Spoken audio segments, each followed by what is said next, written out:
Welcome to Miss Scarlett, the place to be feminine. Subscribe and enjoy.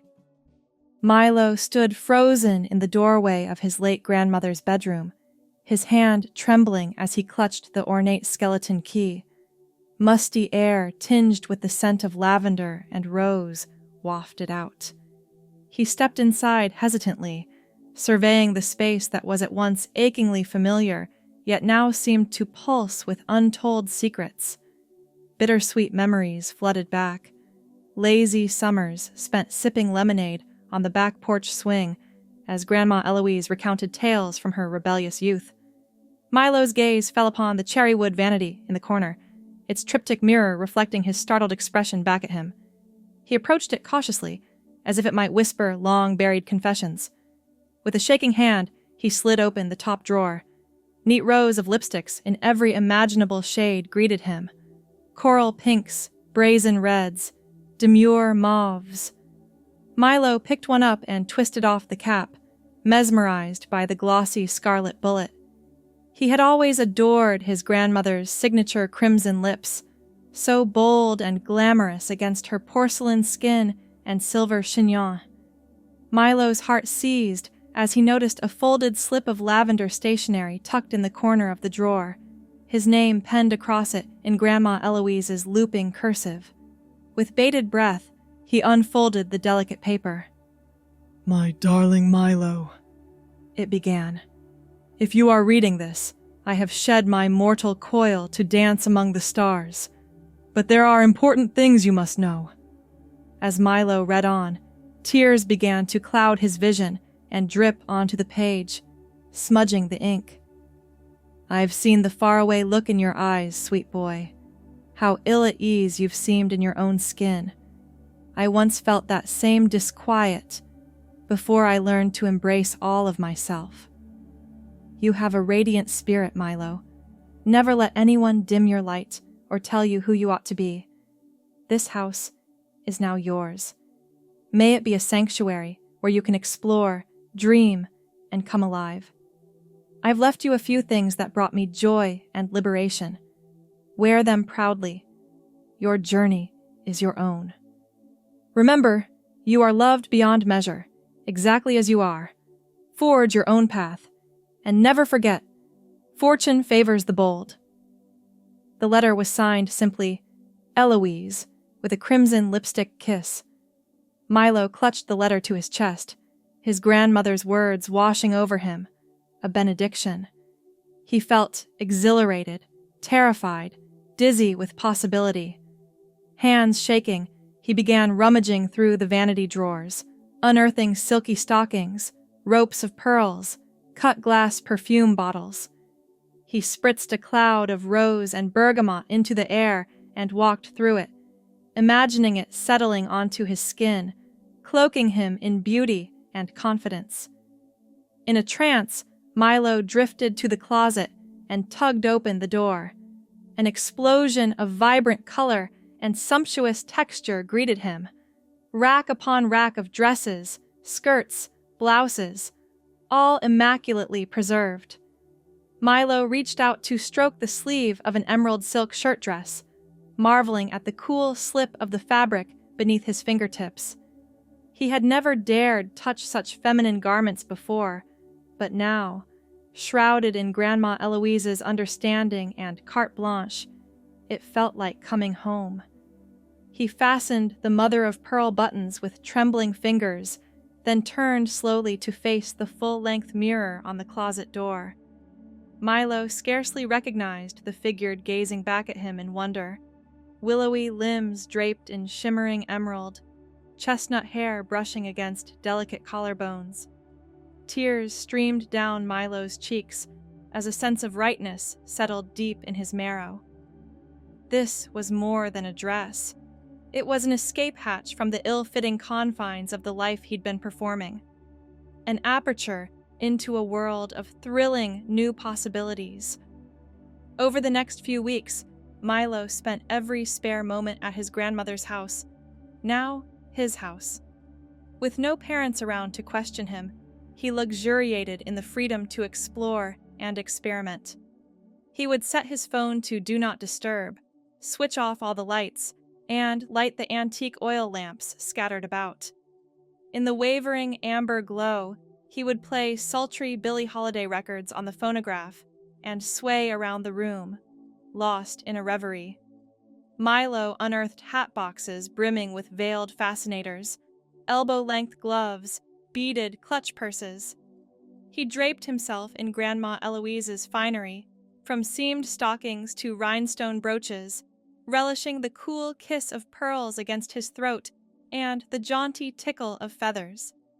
Some evenings he would set out a porcelain tea service and sit on the Victorian settee, pretending to be a grande dame hosting a soiree, all refined manners and tinkling laughter. Other nights, he donned marabou-trimmed peignoirs and dozed on the velvet chaise, imagining he was a 1940s film starlet lounging in her boudoir.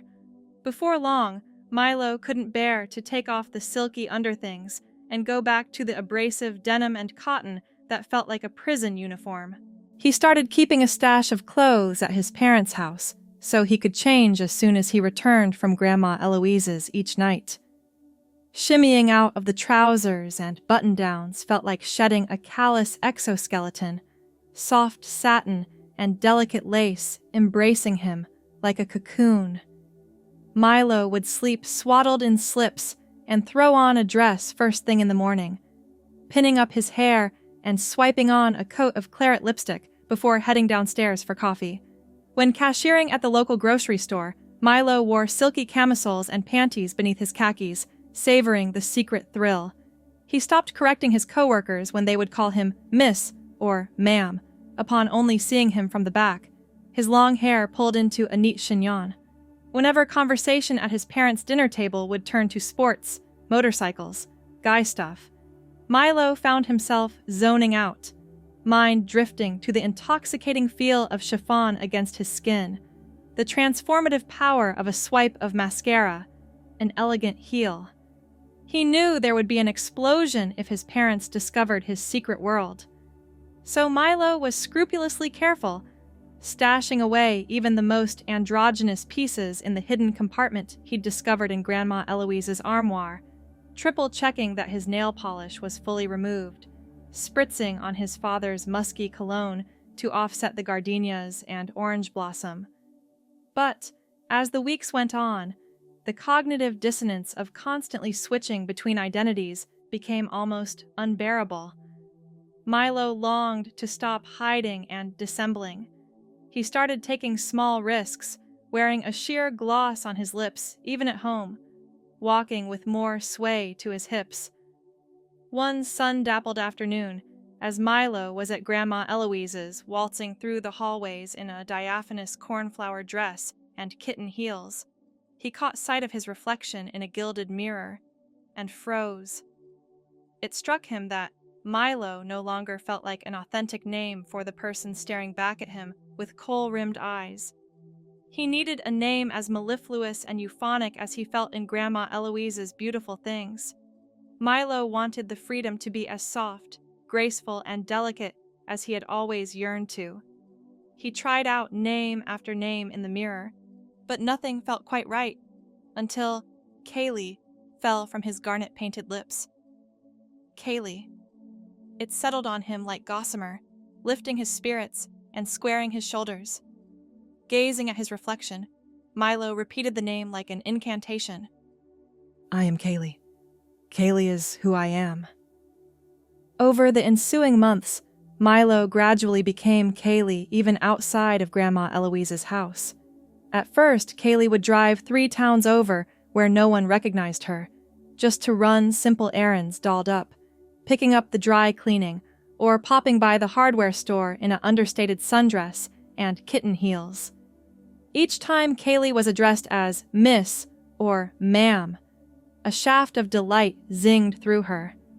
The more time she spent moving through the world as her true feminine self, the more unbearable it became to keep up the charade with her parents. So, Kaye began dropping hints, asking for perfume and cashmere scarves for her birthday, waxing rhapsodic about Katharine Hepburn and Lauren Bacall, leaving fashion magazines scattered around the house. Her parents exchanged quizzical looks, but didn't pry. Emboldened, Kaye started pushing the envelope further, painting her toes a gleaming burgundy even in socks and sneakers, growing out her hair past her collarbone, and taking to wearing it in a half-updo secured with a tortoiseshell clip. When Kaye's father made gruff comments about her increasingly androgynous appearance, her mother would shush him and shoot Kaye an encouraging, if slightly baffled, smile. Her parents clearly sensed something was shifting, but seemed willing to give Kaye space to figure it out. One crisp October evening, Kaye was at Grandma Eloise's, taking a lavender-scented bath by flickering candlelight. She had an early morning produce delivery at the grocery store, so she was determined to get to bed at a reasonable hour for once. After toweling off, Kaye slipped into a crocheted ecru lace nightgown, reveling in the delicious scratch of the intricate stitches against her skin. She dabbed Chanel No. 5 on her wrists and behind her ears, then misted her damp locks with rose water to encourage curls. Suddenly, the landline rang, shrill and strident. Her parents knew never to call Grandma Eloise's house phone unless it was an emergency. Kaye's heart seized as she snatched up the receiver with a shaking hand. It was her mother's voice on the line, choked with tears. Milo, love, I need you to come home straight away," she managed between jagged sobs. "It's your father. He's had a stroke." Kaye's blood turned to ice in her veins, her mother's anguished words still ringing in her ears. With trembling hands, she threw on the first dress she could grab, a modest navy frock with a white Peter Pan collar. She stuffed her feet into penny loafers, fingers fumbling with the buckles.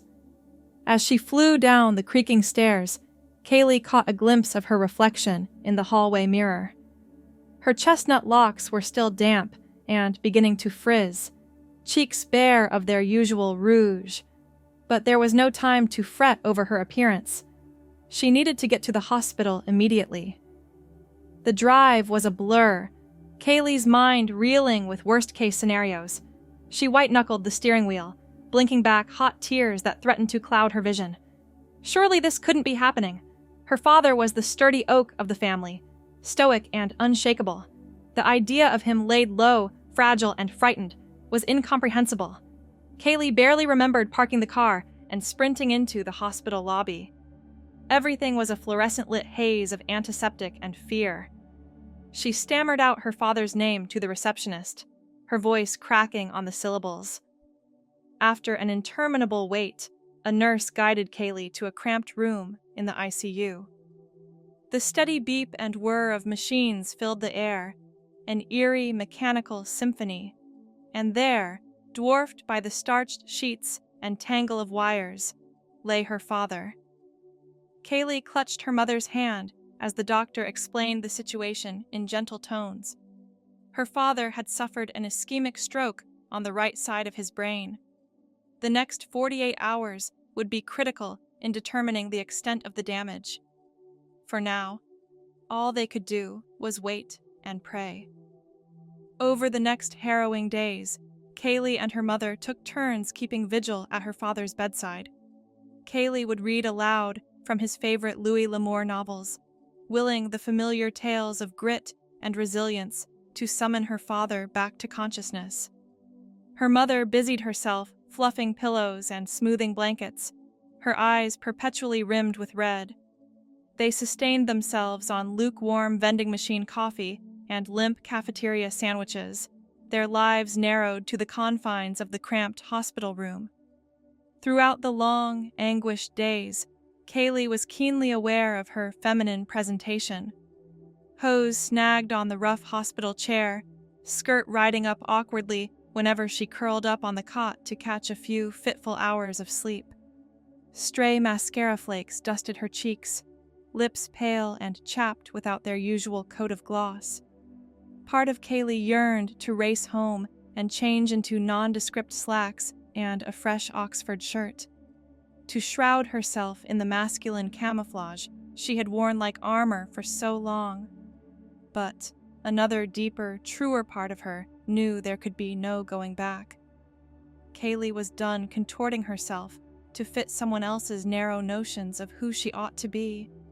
Her father was fighting for his life. She refused to waste another moment fighting against her own soul. When her father finally blinked open bleary eyes on the 4th day, Kaye was right there, clasping his weathered hand in her own. His gaze was unfocused at first, voice raspy from disuse. But as his eyes settled on Kaylee's face, a glimmer of recognition sparked. "Milo?" he croaked, brow creasing in confusion as he took in the cascade of auburn waves, the smudged remnants of tawny eyeshadow. "That you, son?" Kaylee's heart thundered in her ears, breath coming shallow. This was the moment of truth, the point of no return. She squeezed her father's hand and met his inquiring gaze dead on. "It's me, Dad," she managed around the lump in her throat. "Only it's not Milo anymore. It's Kaye. I'm your daughter." In the suspended silence that followed, Kaye could hear the blood roaring in her veins, the susurrus of the ventilator, the distant squeak of rubber soles on linoleum. She braced herself for confusion, for anger, for rejection. But her father merely blinked again, slow and ponderous. "Kaye," he repeated, as if sounding out an unfamiliar word in a foreign tongue. His eyes roved over her face, taking in the delicate slope of her nose, the softness of her jawline, the vulnerability shimmering in her mint-green eyes. "Well, aren't you just the prettiest thing?" he said at last, a weak smile tugging at the corners of his mouth. "Come here and give your old man a hug, sweetheart." And just like that, the bands of tension constricting Kaylee's ribcage snapped, and she fell forward into her father's open arms, tears streaming down her cheeks and soaking into the scratchy hospital gown. Her mother joined the embrace, stroking Kaylee's hair and whispering fierce declarations of love and acceptance. In the warm cocoon of her parents' embrace, Kaye felt the last vestiges of fear and shame melt away. For the first time in her life, she was wholly and unreservedly herself, welcomed and cherished exactly as she was. The road ahead would be winding and strewn with obstacles, but Kaye knew she would walk it with her head held high. As her father drifted back to sleep, Kaye slipped into the hallway to grab a cup of coffee and gather her thoughts. Gazing out the streaked window at the muted gray sky, she twirled a lustrous lock of hair around her finger, marveling at how far she had come. It seemed a lifetime ago that she had stood paralyzed in her grandmother's bedroom, staring down at that faded scrap of lavender stationery. Grandma Eloise's looping cursive shimmered in Kaylee's mind's eye, those sage and tender words echoing in her bones. "You have a radiant spirit, Milo. Never let anyone dim your light or tell you who you ought to be. Remember, you are loved beyond measure, exactly as you are." Fat tears rolled down Kaylee's cheeks as gratitude and grief knotted in her throat. What she wouldn't give for one more sun-drenched afternoon on the porch swing with her grandmother, sipping lemonade and dreaming of the future. But, in a way, Grandma Eloise had never really left her. She lived on in every gleaming coil of pearls, every swish of taffeta, every burst of gardenias. Kaye knew she would spend the rest of her life striving to embody the vibrant joie de vivre and quiet strength her grandmother had modeled, to live audaciously and unapologetically, with an open heart and a courageous spirit.